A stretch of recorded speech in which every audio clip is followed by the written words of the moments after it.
In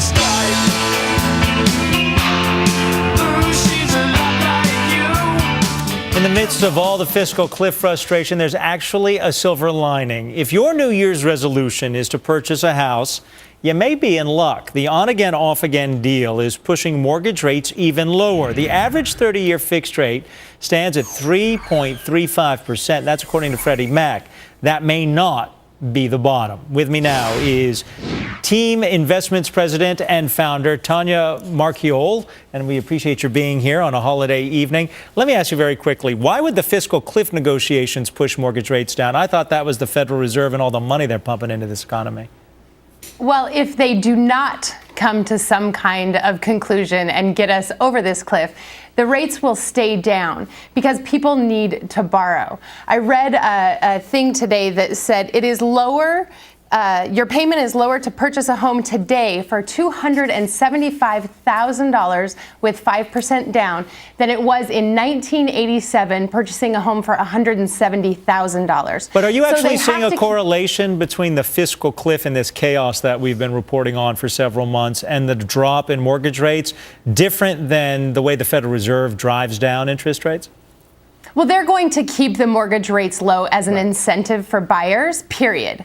But we are going to see them tick up a little bit towards the middle and end of 2013 because they have to be able to let people borrow again. And borrowing requirements are so tough right now. There's just a lot of people out there that can't borrow. So rates will tick up a little bit and requirements will go down a little bit. So are you worried, though? I mean, this chaos in Congress over taxes, we still don't know exactly what the tax impact is going to be going forward.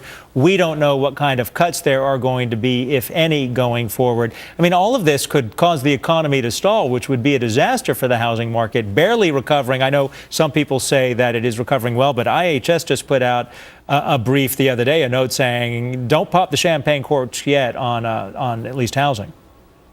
I do agree with them a little bit. Where the fiscal cliff is a little bit scary for housing is the 2007 Debt Forgiveness Act. If they do not extend that, people will just foreclose. Where short sales, even the banks have got in on the short sale programs because they realize that they make more money when they short sale. And people have better end results when they short sale.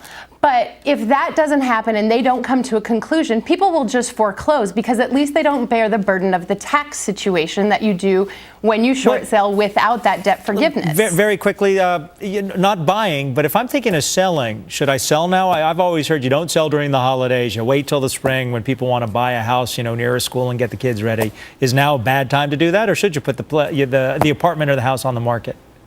Holidays are always a great time to buy. That is the biggest myth. You have to realize that you have serious. Well, you have serious buyers out there. So if you're selling, you have serious people walking through their house. They may need to get their kids into a certain school district, or they may need to change jobs before the beginning of the year. And sellers may be selling to avert that tax implication. So there's a lot of reasons to buy and sell during the holidays. And just on an emotional buy, people are more emotional during the holidays. So you get what you want price-wise as a seller. All right, Tanya Marchiol, we appreciate your being here on a holiday, and we wish you all the best, especially in Phoenix. I know the housing market there actually has turned around, and that people there are very optimistic about that. Have a great 2013. Happy New Year, Adam. Thank you. A high-stakes meeting between GOP senators is now over. We're going to get the latest on where things stand. When you look over that fiscal cliff, don't look down. It is a far drop. Because at the end of the day, it's all about money.